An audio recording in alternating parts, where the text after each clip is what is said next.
রাইজু বলে কি?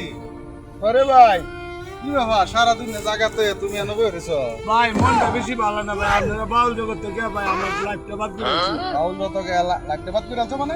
লাইফটা করে ভাই শেষ কি হইছে আমার ভাঙ্গে কইছো? ভাই এক সেরি হ্যাঁ। আমার বান্ধব ভালাইয়া ভাই আমার 4-5 লাখ টাকা ধ্বংস করে দিয়েছে। দাদা না না কালা ডাকিয়া তৈছে আর না মানে বুঝুন অত 5 লাখ টাকা লয়ে গিয়া ও না আমার ফোন করে না ভাই।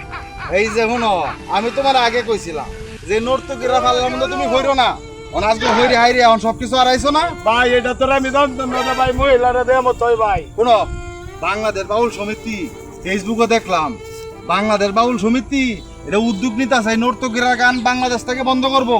ভাই এটা যদি হইতো ভাই আমার আপনার মতো ডোনার যেটি আসিন ভাই এটি ব্যক্তি আদায় হইতো ভাই, এই কামটা আপনার আগে থেকে ভাই করে দেয়। এই কামটা বাংলাদেশ বাউল সমিতি করতেছে এবং যত তরিকত লোক আছে হ্যাঁ ভাই। এবং বাউল সংগঠন আছে সবাই ভাই। মিলে একসাথে এই কাজটা করতেছে। ভাই এটা করলে ভাই বাংলাদেশে সবাই ব্যস্ত ভাই, এই কামটা আপনারা করুন, নর্তকীর গানগুলো আগে আপনারা বন্ধ করুন ভাই। এটার ব্যবস্থা হইতাছে। ভাই এটা লাগে আপনার ধন্যবাদ, আমার 5 লাখ আছে দুঃখ না ভাই, কিন্তু এই জিনিসটা বন্ধ করে দেন। এটাই করতেছে। ঠিক আছে ভাই, ধন্যবাদ আপনারা ভাই। আচ্ছা ভাই।